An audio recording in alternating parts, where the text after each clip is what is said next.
ich love, ey, when ich heart rain. No use to try to find so hard. Looked around, sail so far. No signs, I can't tell that you were around. I don't know where to look, yeah. Since you gone, I don't know where to look, yeah. All around, I'm trying to find a clue of what is there. Lost my heart, lost my mind, trying to put the pieces left. All around, I'm trying to find a clue of what is there. Lost my heart, lost my mind.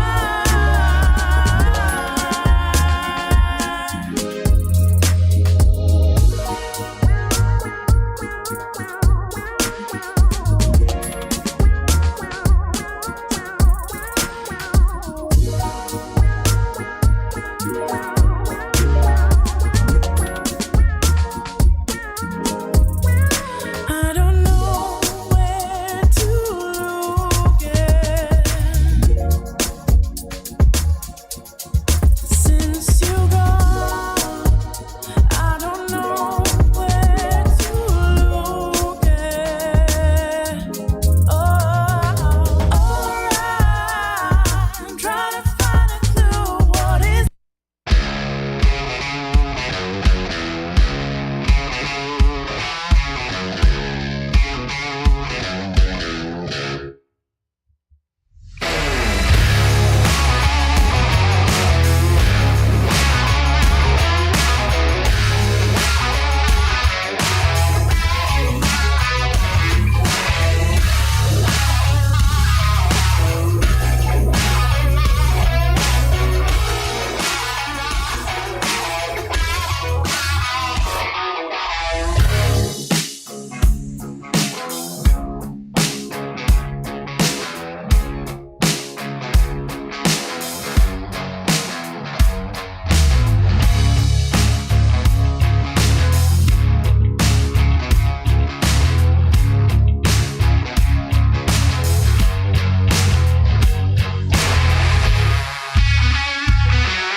Coming to you from the Night Dreams Talk Radio Network newsroom, I'm Guy Ticker with the strange news. Road Ghost, Phantom Hitchhiker. Road ghosts are believed to be one of the most alarming paranormal sightings. Witnesses tend to genuinely believe they are speaking to actual people on the side of busy carriageways. In some cases, it's been reported that road ghosts join people in their cars and even have a conversation. I'm Guy Ticker. The strange news is brought to you by Night Dreams Talk Radio Network. Do you have a strange story? Contact us at nightdreamstalkradio.com. You are listening to the legendary Gary Anderson, heard coast to coast and worldwide on Night Dreams Talk Radio. Now available on many radio stations and on your favorite app. Oh, finally I get him on dial-up. No. Oh, shit! And now, with no more foul language, sorry, I couldn't resist. Here he is, the one, the only Gary Anderson.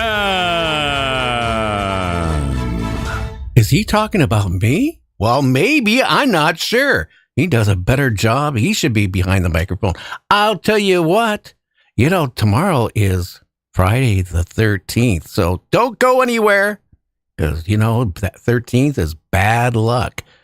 I was thinking, about that last, Eric did on the strange news. You think about this, you're driving late at night, you see a beautiful woman walking with high heels on the side of the road, and you pick her up, and she says, I want to go to McDonald's. I want a Big Mac. And I'll buy you the food. So you go to a McDonald's drive-in, one is up, late, open, I should say. And, you order the Big Macs, and since she's paying for it, you order a whole bunch of stuff, right? And then when you go to pay for it, and she's supposed to be paying for it, you turn, and you got all this food, and she's like vanished. You didn't hear the car door open. You didn't hear anything. What do you think about that, Mr. Hitman? I think you better check yourself on that one, because that's gonna set you back a little bit, not just financially, but maybe a little mentally too. Yeah, well, just think about it. She didn't even eat any of the food. But anyway, also, what? Scientists says there's a 1 in 6 chance that humans will be extinct before the end of the century. Better scientists saying it than AI, because then it's got me thinking, maybe AI's got a bet with itself and don't want to lose. Yeah, well, that's really scary. A lot of things are going on. A lot. They found a lake in the ocean, a pocket of fresh water. Think of that one. How could that exist? They're finding really weird things all over the world. They are. I've seen those lakes underneath salt water. That's bizarre looking. It's like you can go swimming in water inside of water. It's weird. I know. It's the whole world is weird. Well, they found some more Maya, a civilization where there was a city, a huge one, again in the jungles. They keep popping up. What happened to them? What caused them to vanish like that? They had a major thriving society, and like overnight something happened. Oh yeah, there's all kinds of theories on why, but with this LiDAR, they're finding, like you just said, whole big villages. I mean, places that had 20, 30,000 people or more. Huge places. Yeah, they actually had a septic system. They had water running system. They had all this stuff. And then they were really advanced. And then think about it. Then poof, they're gone. Right. And you think about, even today, it's in the middle of nowhere in 100-degree tropical heat with all the wild animals and bugs. And even today, it's in the middle of nowhere. How do they build all that stuff back then with, copper tools? Well, think about this. They had other than copper tools. And we don't know what really the climate in that area could have been when their civilization was there. So it could have been a different type of climate, different type of temperature. We don't know. But civilization keeps going on, at least for a while yet. Congress! What in the hell is going on with this government we have? I still think what we need to do is rent a couple of big sightseeing buses, I should say. We should go down to Skid Row in Washington, D.C., if they have that type of area there. I'm not really sure. But we should pick up as many winos as we can and offer them muscatel. In exchange, they can take over the Congress. They can't do any worse than the Republicans and Democrats are doing right now. And that would be a 3-ring circus, wouldn't it? Under a whole new light. Yeah, or something. Tomorrow is like an evil day, Friday the 13th. I'm going to be watching Friday the 13th movies. I know you will be. I remember the first one when it first came out. Man, that was back in 1979, I think. Yeah. Something like that. Yeah, is Freddy Krueger your mentor? No, he's not my mentor. Why do you ask? Do tell. Well, you have something in common. Oh, do we? Yeah, you're both strange. Oh, well, there's a whole lot of characters you got a lot in common with, but I won't go into details. Well, yeah, but they're all broke just like me. And again, if you haven't subscribed to this channel and you haven't became a night dreamer, well, I'm not going to do the show tonight till you hit that subscribe button and you hit the bell. I'm not going to do the show. I'm just going to sit here and wait for you to do it. Come on, people. You just hit the subscribe and that's all you have to do. Or if you want to become a night dreamer, you can join. It's simple as that. Yeah, it is pretty easy. Matter of fact, if you become a night dreamer and you join, you've got access to bonus material, potential prizes when we start to give those out, and a whole bunch of other things like the other night. Sometimes you're on like that. Boy, are you taking over talking here tonight? Oh, I think so. Sorry about that. What medication are you on? None. Maybe that's the problem. Well, yeah, you're not on some cold medication or something? No. You remember, you're the producer. Gotcha. Okay, I'm the star of the show. I don't think Remember, I'm the star.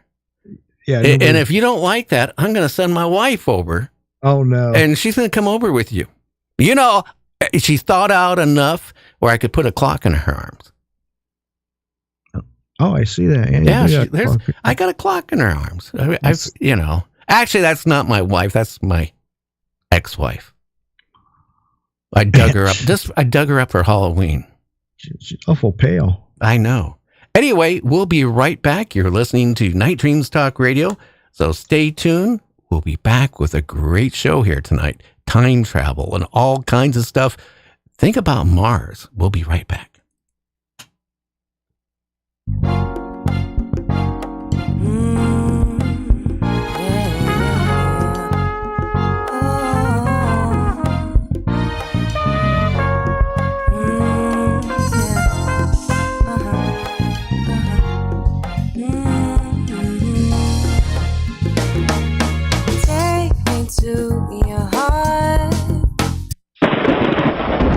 You are tuned into Gary Anderson on Night Dreams Talk Radio. Now, get ready for that real ride in UFOs and the strange. And now, here's Gary coming to you live from his studio in beautiful Gig Harbor, Washington.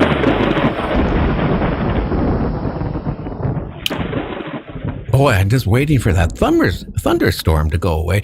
Well, tomorrow we got Steve Starr on. We're going to talk about solar flares, maybe a nuke, above the United States that could take out the power grid and what could happen.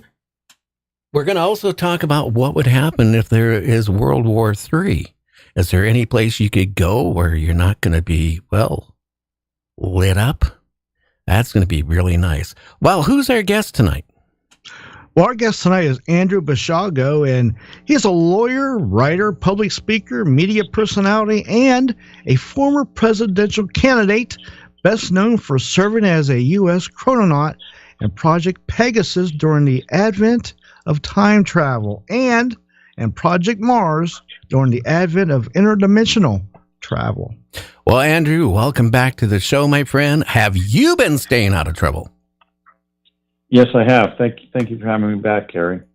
Okay. Well, again, your life is really complicated. I mean, tell the listeners how this all started and your age and all this stuff, how it all happened.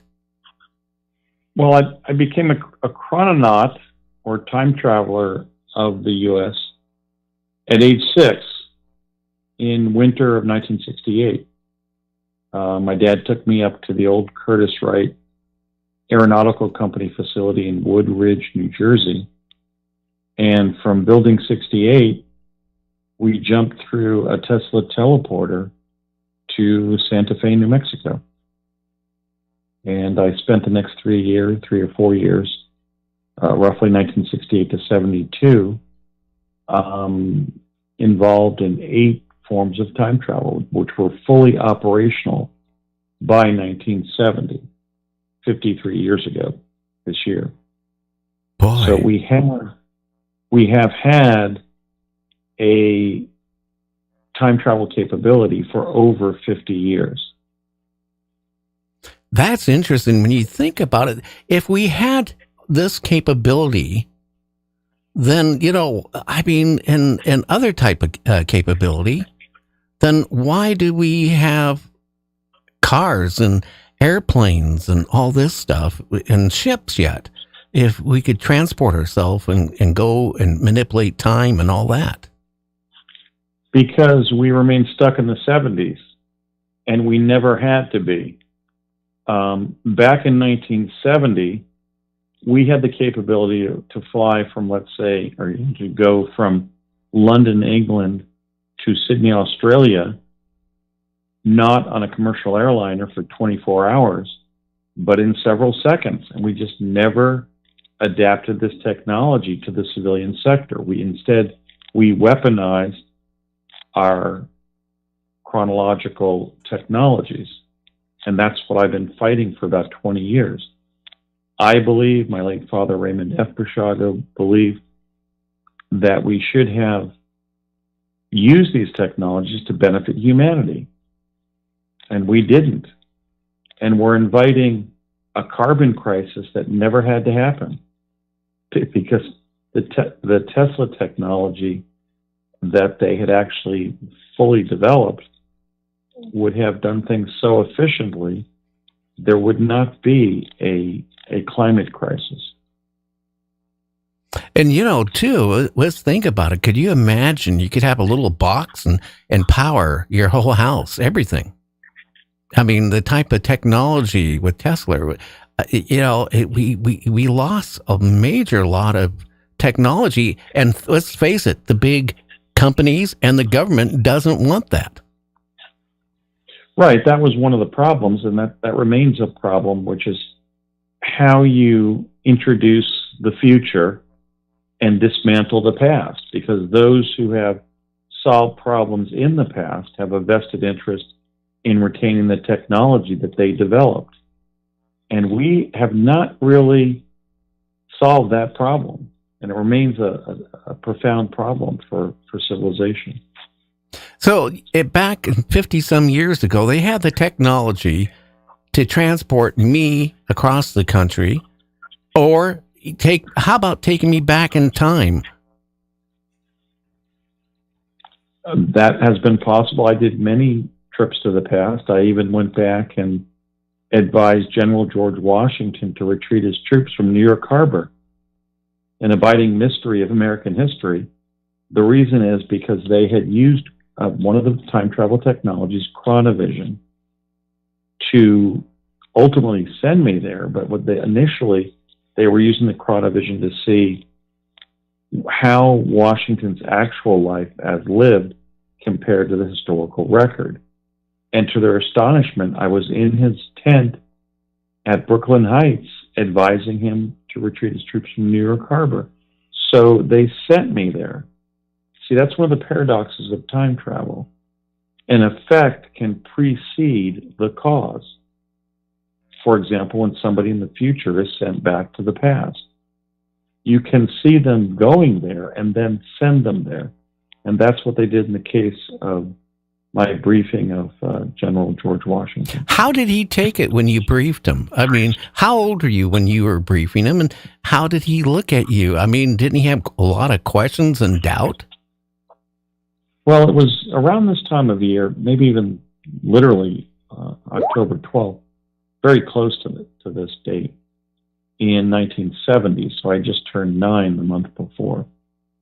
And he could not get his mind wrapped around what we meant by saying that we were time travelers from his own future.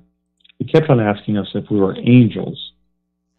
And that understanding of Washington was actually captured in a famous Currier and Ives illustration, I think from the 1830s. Apparently, Washington and his men kept on telling the story that General Washington was visited by angels during the Revolution, and they helped him. What I was tasked to tell him is what they had chronovized and filmed me telling him. So I was briefed on what I had said so I could say it. See, there's the paradox of time travel. So I advised him that we were time travelers from his own future, the 1970s, that he was destined to win the Revolutionary War that he was fighting, that he would be known for all time as the father of his country. That country would be the greatest country in the history of civilization. It would be called the United States of America. And indeed, the capital city of that great country would be named Washington in his honor. But General Washington, sir, I want to tell you that none of those propitious things will happen unless you retreat your troops immediately from New York Harbor. And he really didn't understand. He said, Andrew, that's your name, right? He sounded very much like King Charles. He had a very British accent, actually. A very kind of classy, to the manner born sort of British accent. He was, after all, in a sense, a British gentleman fighting for the rights of a Briton. And he didn't understand how we could be time travelers from his own future. He said, well, listen, Andrew, if I want to go from New York City to Philadelphia, for example, I can walk or ride a horse or perhaps take a carriage. But what do you mean time travel? How does one time travel? So he just didn't understand what we were telling him. And I had been given a two-dimensional hologram. Remember those sort of interesting illustrations that they started putting on the cover of National Geographic? Oh, yeah. In the early 70s? Yeah. Well, I had been given one of those to show him and say, General Washington, I'm sure you'll agree that this is not from your time. This is an illustration of a hologram from the future.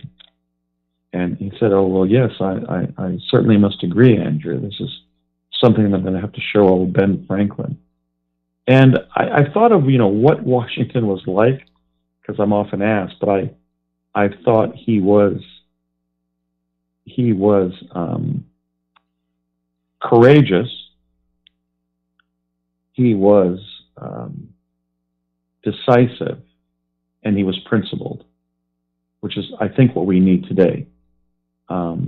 He was resolute. He had a quality of solidity of character that he was oozing with it. He was really a remarkable person.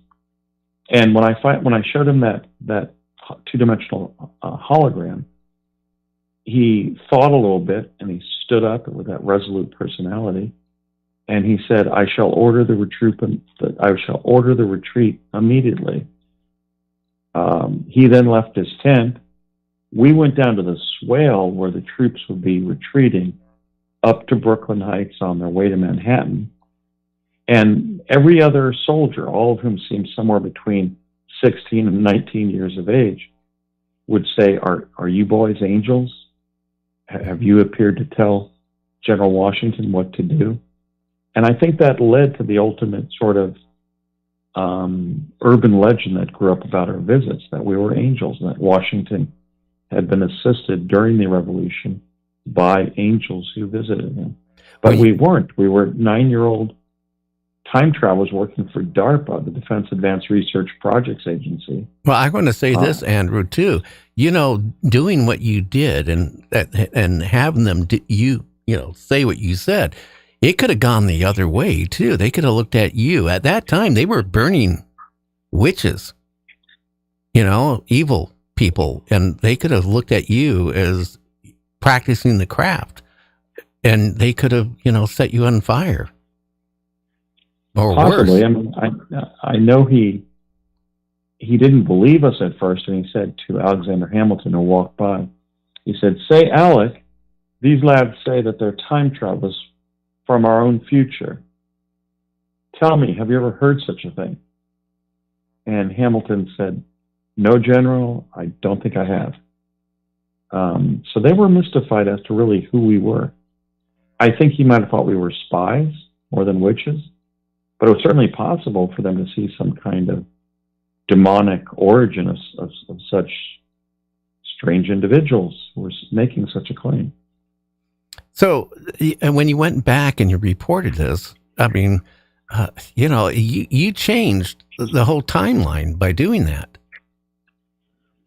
Well, actually, we fulfilled the timeline because they already had the footage. They had me memorize the démarche, the briefing of Washington that I had already given in the fullness of time. See, I mean, he was in the 1770s. I was from the 1970s. So they had the footage of me going there. And they just commented saying something like, yes, Andy, you repeated it quite well. But it was really already in the time-space continuum. So I didn't change the timeline, I fulfilled it. That's another paradox of time travel. You can't go back in the past and change the present based on doing something different in the past because you're in the past. That's the sine qua non of time travel, in the case of time travel to the past versus to the future. Now, I fulfilled what I had already done. Now, was there anything like with Stalin, Hitler, Mussolini, was there any programs where they went back and tried to alter what was going to happen with the extermination of, See, that's a paradox of, trying to do so. If you went back with the intent of killing Hitler before his awful rise to power, how would you know who Hitler is? He'd be some obscure Viennese postcard painter, okay? If you tried to kill Hitler after he became the Fuhrer, yes, you could have succeeded in that, but that would just be an ordinary act of war because you're identifying Hitler after his awful rise to power. How about they could have gone back when he was in prison and he wrote Mein Kampf? I mean, they could have, maybe talked to him at that point and got him to, thinking of something else, of a different way. And then, I'm just wondering why with Stalin and all these people, we didn't go back and try to manipulate it, at least somehow. Well, you can go back to the past and perform an act. But my point is you'd have to know who they were. If you tried to go back in the past and kill Hitler when he was still an obscure Viennese postcard painter, you wouldn't know who Hitler was. You see? So timing is everything. So clearly, possibly, after he wrote Mein Kampf, you could see that he was a danger to the world, but would you know who he was? I don't know. This is so confusing, Again, though, but wouldn't that be the same scenario, like when you went back to see Washington and told him to, with his troops? No. I was in 1970, so we knew the whole events of the 1770s, 80s, 90s, up until Washington's death. So we had named our capital city for him. We knew who he was. But what I was telling him was what they already had chronovized, you see, because I went to his time and we were able to recover moving images, almost like motion pictures of his time. And they saw me briefing him. So I had to memorize what I had already said in the 1770s and leave the 1970s and go to the 1770s and tell him what I had memorized from what I had already said. So I call this paradox the paradox of circular causation, where the effect comes before the cause. We start learning as little kids, as infants, when we get object permanence, that an effect follows a cause. But when you go back in the past and do something, the cause follows the effect. They already had the effect of me briefing Washington, and then they tasked me with the responsibility to go back in time and do that. and then, Washington's present was for that short period of time my present. Okay, Andrew. Andrew, we need to take this break for about 3 minutes. We're going to be back with Andrew, and we're going to continue. You're listening to Night Dreams Talk Radio. Check out our website at www.nightdreamstalkradio.com. I'm losing my mind for the sake of love. I've been trying to reveal it, what I've been so afraid of. Your coldness makes my heart go weak, so numb that I can barely speak. This pain keeps water in the sea.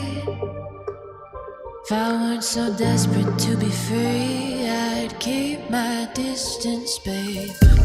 The more that I know about you, the more that I want you, baby. They say that good love will yield the best from me. I know it to be true.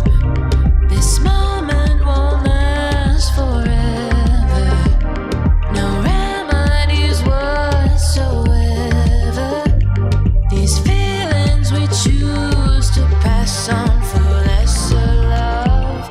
You know it to be true.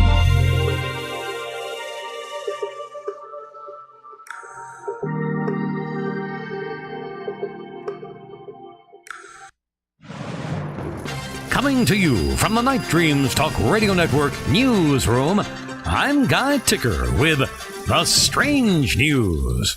Fear of aliens invading Earth in 2027.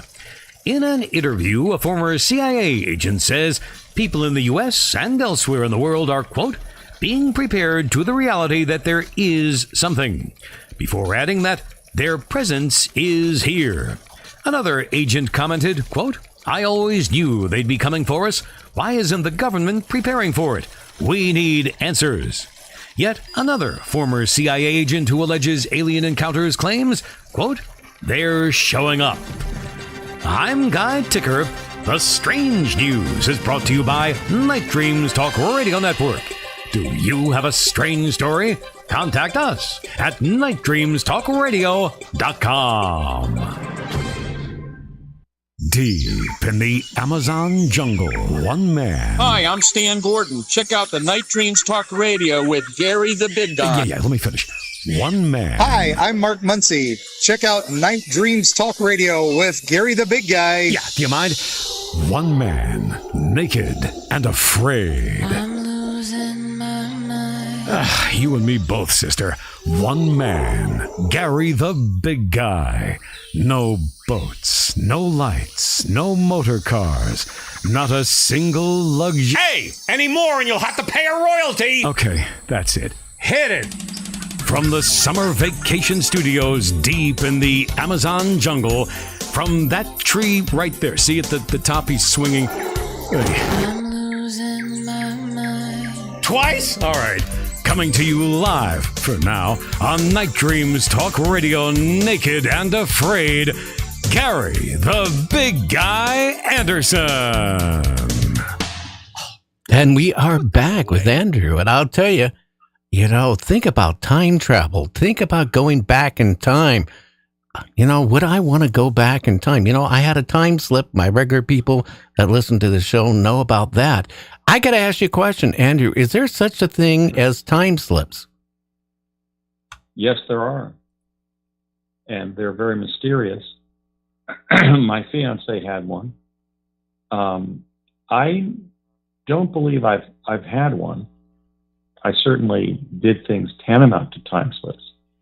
But if you're talking about the classic one where somebody is driving and then finds themselves in the same place, or somewhere they shouldn't be, or they're repeating a certain patch of the highway.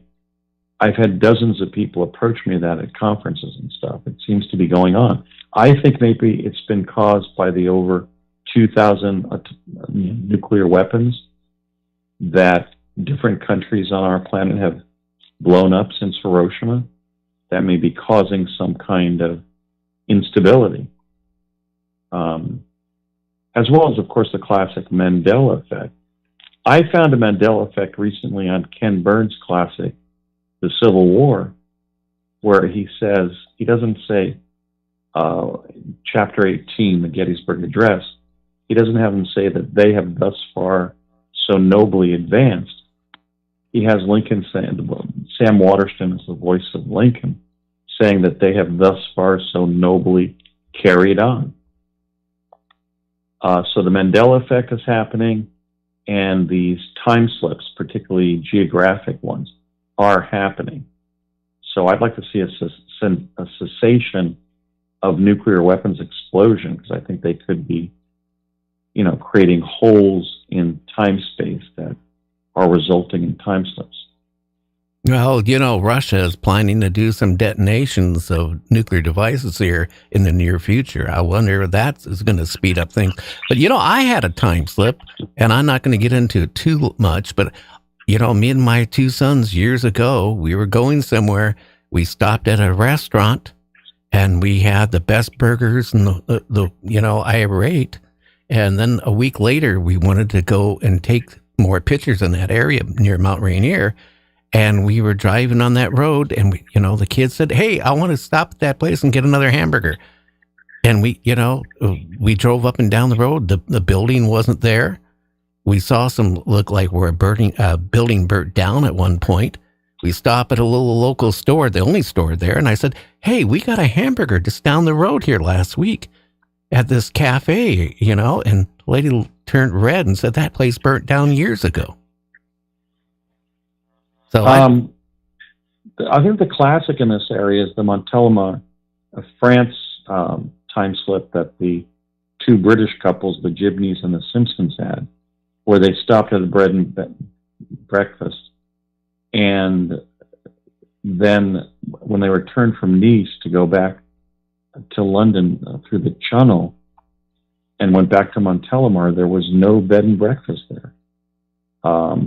And they saw some signs. The barmaid had accepted like 4 pence for breakfast for 4.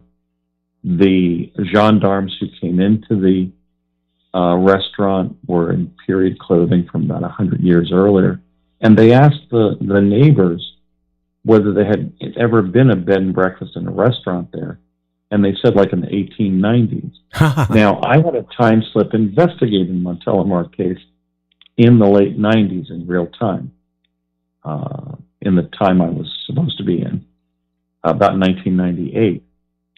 I found that the largest accidental release of nuclear plasma in the history of the French nuclear program had occurred in Montélimar right before the Gibneys and Simpsons had their famous time slip in Montélimar.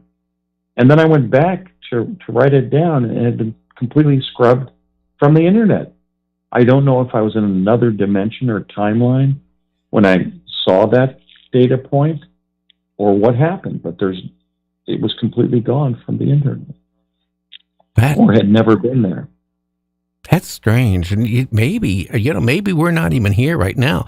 What do you think? Some people think we're in the Matrix, that we really don't exist.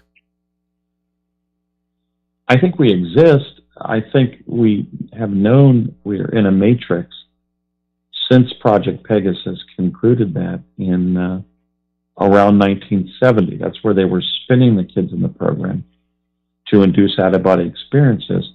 And we would all reach this sort of device, sort of this black anvil-shaped thing, and we couldn't go any further out of body. And one of the team leaders in the project, Stephanie Bindis, a local health teacher who had been an Army nurse, as many of the team leaders in the project had some kind of military connection like that. She said, yes, we think that's the infrastructure generating the hologram that we find ourselves in. We're calling it the Matrix. So this is really how DARPA and other defense agencies are producing the culture that then gets made into feature films. Interesting. And when you were a child, you went back and Abraham Lincoln. I mean, the Gettysburg Address, I guess. I mean, right. And right. They were trying to compare what really happened as witnessed by chronovision, either by looking at the hologram or tuning the hologram in around us, in which case we would go there to that past time and place. And they gave me the opportunity to go back to Gettysburg to see the Gettysburg Address. And everybody says, oh, well, Andy, this can't be true because you're talking about Washington and Lincoln. But no, this was the U.S. time-space program. And in addition to Jesus of Nazareth, they were selecting very prominent luminaries who they had a lot of data about. So then they could test chronovision to see what it was getting that maybe wasn't in photographs or diaries or letters or whatever from that individual's time. So that was of the essence of what we were doing. I'm not just making up a story. I'm telling what happened. They were selecting those individuals because there was so much written about them. Interesting. And you saw that. And again, do we actually have the capabilities of transporting humans off-world without the spaceships, rockets? I mean, actually transport people. Yes, we were getting to Mars via a device called an aeronautical repositioning chamber. We would go into an elevator, a so-called space elevator or ARC or jump room, and it would ultimately morph from a box into a cylinder, kind of like walking through a water main.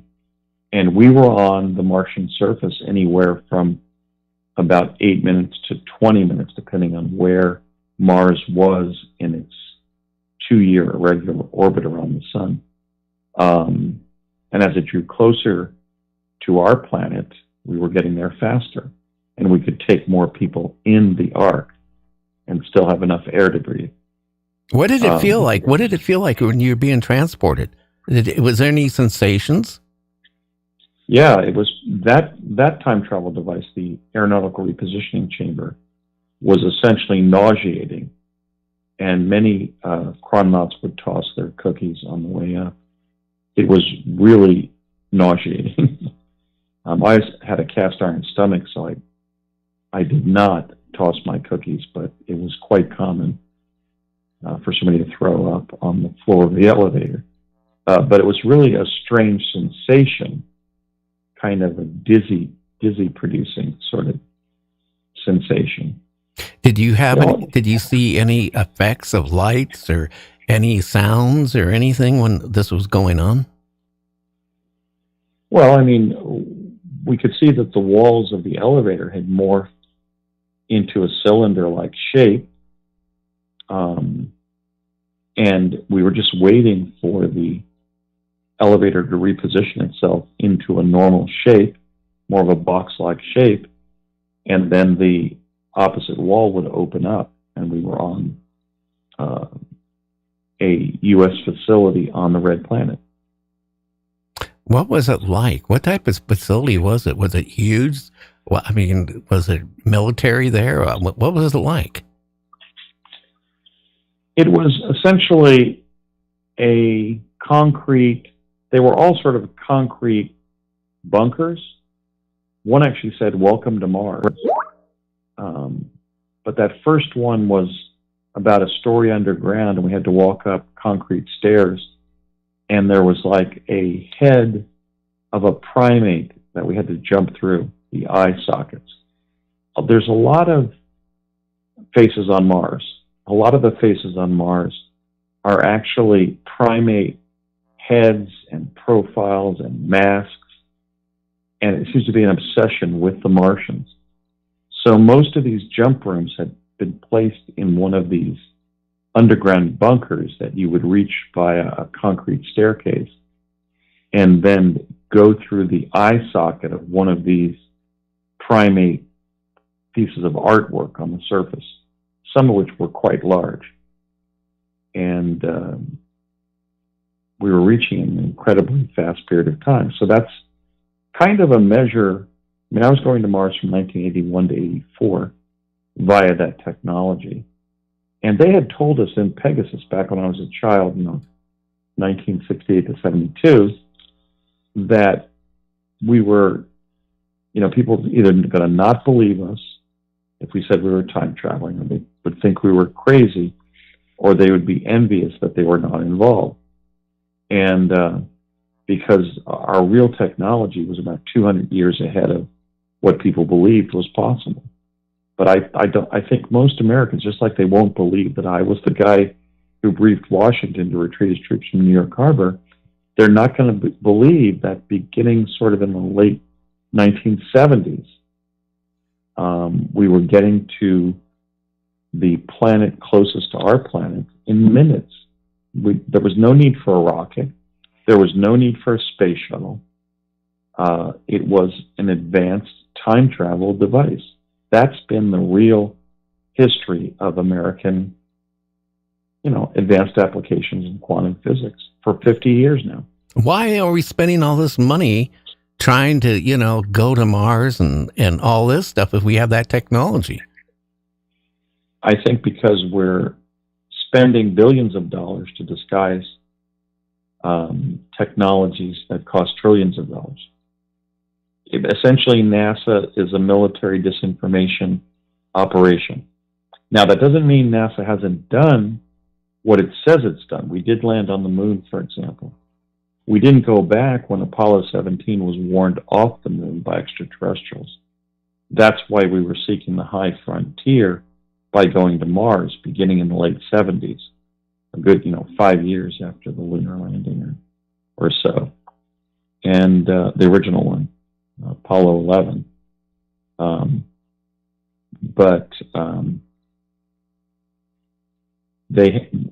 So we've done what they've said we've done. That whole argument that Bart Sobrell made, where he asked the astronauts who had walked on the moon to state while putting their hand on the Bible that they'd actually done so. That, I believe, was a disinformation operation, the Bart Sobrell incident, in which those astronauts cooperated. But what they haven't done is told us everything they've done. So that's sort of the cleverness of their disinformation regarding the moon and so forth. We did land on the moon, and those 12 people that those 6 missions allowed to walk on the moon did walk on the moon. My own father had been interviewed by the FBI to work on the instrumentation for the lunar module, which he almost did. It went from Parsons to Grumman, I believe, and he was disappointed that he didn't have a chance to work on that. So we did most of what NASA has said we've done, but what they've done is maintained a secret space program. As President Obama finally admitted several years ago after I wrote him a letter about his need to acknowledge that he had been in the Mars program. So it's been a really clever form of disinformation. They've told everybody some things they did, but not everything they've done. And one of those is get to Mars with an incredible speed. Now, on Mars, is there a civilization of Martians? Yes, there's 2 of the 5 types of primates. We call them Homo martis terris, or Earthmen on Mars, or Earth people, if you will, on Mars, and Homo martis martis, the original Martians. They're cooperative. They live underground, and they are largely co-cooperative species. The Homo martis terris look like us. A lot of them look like, let's say, Governor Jesse Ventura, kind of bald and rugged, kind of muscular. But the musculature on their back and shoulders is sort of different than ours, because these are the descendants of the primate, the human beings from Earth who reached Mars in antiquity, like during the High Egyptian civilization, and then were caught underground by that solar system catastrophe of 9500 BC. So some of that type are very muscular with a slightly different skeletal muscular configuration than we have, or even a very muscular human has. The other type of theirs are very brainy. I guess the clever got out of the mud that they were trapped in as much as the muscular. The other type have much spindlier bodies. They have some of the males have antennae on their head. They look kind of like Marty Feldman did in Young Frankenstein. Okay. Ooh, that's scary. Or the German actor Max Schrenk looked as Count Orloff in the classic 1922 German horror film Nosferatu. Although Max Schrenk was like over 6 feet tall, they're more diminutive than us. But I think some of these original Martians are being featured in American media. And I would cite both of those examples. The Homo Martis Martis that took Courtney Hunt of the CIA and I to go into his underground residence looked a lot like Marty Feldman in Mel Brooks' Young Frankenstein. So the males are kind of recondite and haunted looking, spindly bodies. The males have antennae. The females look sort of like Tibetan women, but what was strange to get used to is they had 2, 4, or 6 arms. And how that happened, I don't know, in evolutionary terms. It must have had something to do possibly with, I don't know, being trapped underground after the solar system catastrophe of 9500 BC. And there was some Lamarckian evolution going on or something. But, and the kids were sort of cute, sort of Asian-looking kids. But we didn't have a lot of contact with the Homo Martis Martis. They were afraid of contemporary humans from this planet because our ancestors had gone and invaded Mars. Unfortunately, they worked it out with them. But initially, we were threatened. When you look at NASA, the pictures and the videos of Mars, I mean, if there's life on it, how do they support themselves with water, food? What do they grow? I mean, again, are we being deceived when we see these, of what Martians, the planet looks like? I mean, is it? No. What I saw on Mars has been established in the work of myself and the various members of the group I started, the Mars Anomaly Research Society. Distinguished writers have interviewed those of us who have claimed we went to Mars and taken down statements of things we saw there that were then proved later by the anomaly community. One writer I'd like to cite would be Tim Cohen, for example. Tim's a fairly brilliant man and a very honest person. And he has stated that he knows that the late William Whitecrow and I were telling the truth about being on Mars because we were citing things that we saw there that had only been found in Tim's anomaly work, and he hasn't released it yet. Okay, so there's been QED on the claims of some of the Mars visitors. The only individuals I know definitely were on Mars, besides myself, were William Stillings, Bernard Mendez, William Whitecrow, and Dr. Ralph Kennedy Johnston Sr., Ken Johnston. I think it's also possible that Michael C. Ralph and Arthur Neumann were telling the truth because, in my view, they had a knowledge of the so-called jump rooms, the arcs, the aeronautical repositioning chamber, that I don't see how they could have gotten unless somebody told them about. So I think possibly those 7, well, not possibly, I think definitely those first 5 I mentioned, possibly all 7, it's been established that they did go to Mars. There's been a lot of those who have claimed, pardon me, secret space program activity, and they're just not credible. They just ultimately go so far beyond the possible they can't be telling the truth. So, I mean, Tony Rodriguez would be one of those. He's now claimed that the purpose for ET contact that he had was to build stars, you know.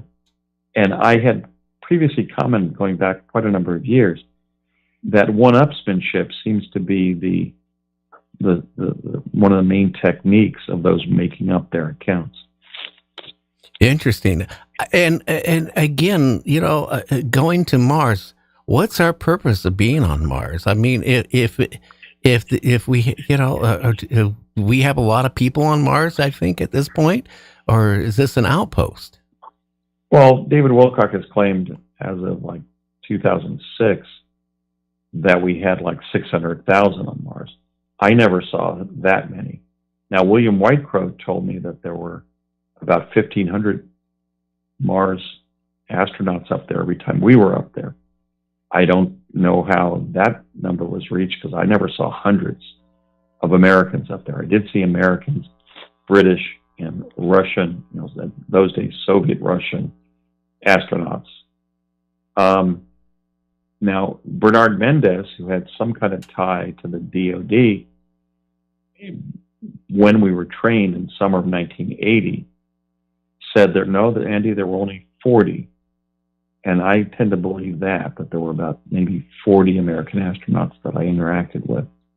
Very interesting. Including some very distinguished people. I mean, Ross Perot was up there. Admiral Stansfield Turner, who was President Jimmy Carter's CIA director. William Cameron McCool, who would die on February 1st of 2003 on the Space Shuttle Columbia, was one of our astronaut colleagues on Project Mars. Mary Jean Eisenhower, who would go on to become the director of the People-to-People Ambassadors Program that our grandfather, President Eisenhower, founded, was one of my fellow astronauts who I went up to Mars with once. Now, in answer to your question, I asked Courtney Hunt of the CIA, and Courtney had a career with CIA that went back to the Korean conflict. And I said, why do you want me to go to Mars? And he said, because the survival of the human race on Earth depends on it. I think he wasn't talking about me personally, but everybody who would agree to go. And what I figured out since then is I believe he was talking about the fact that we had been kicked off the moon.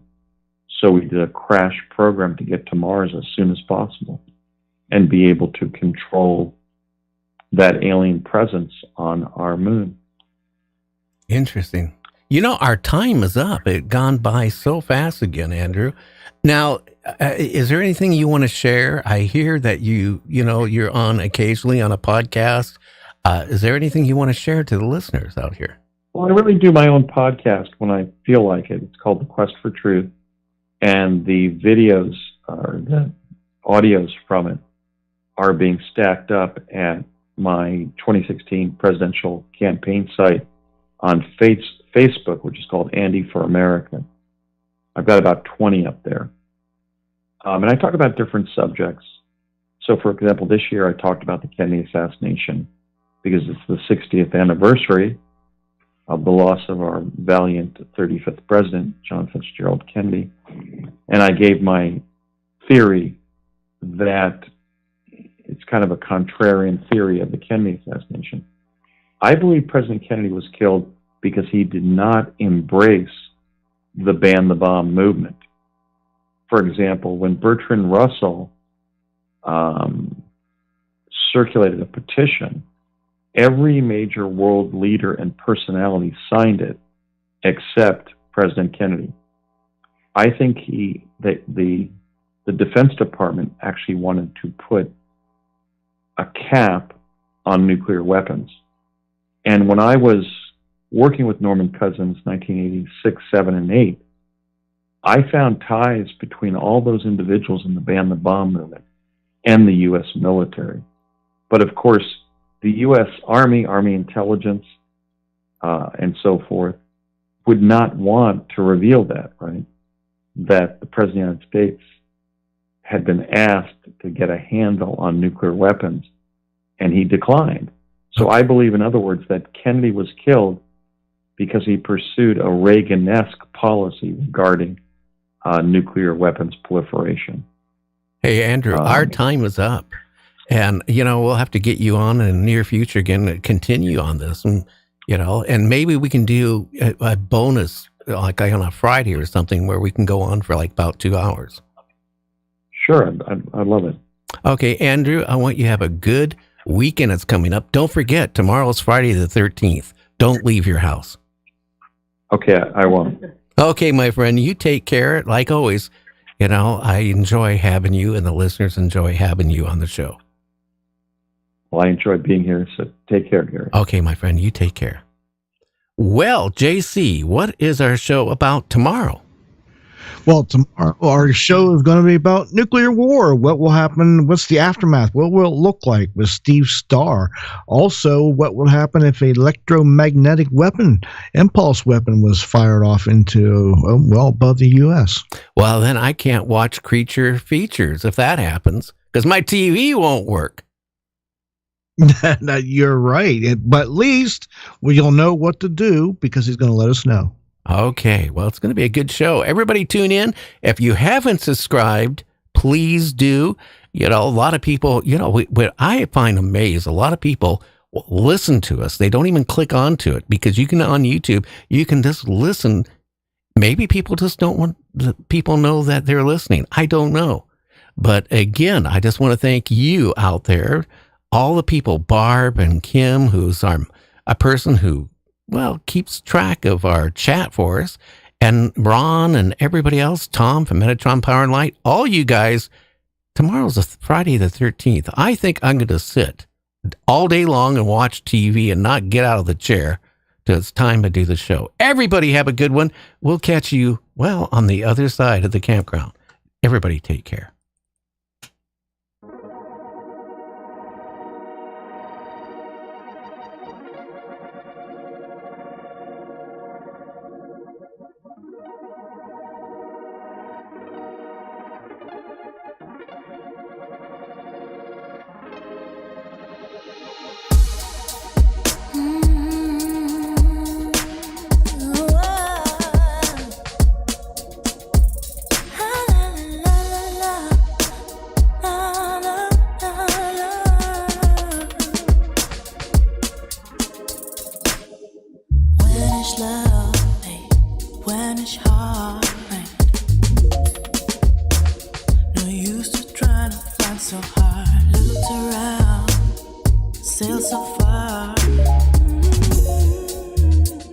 No signs, I can't tell that you were around.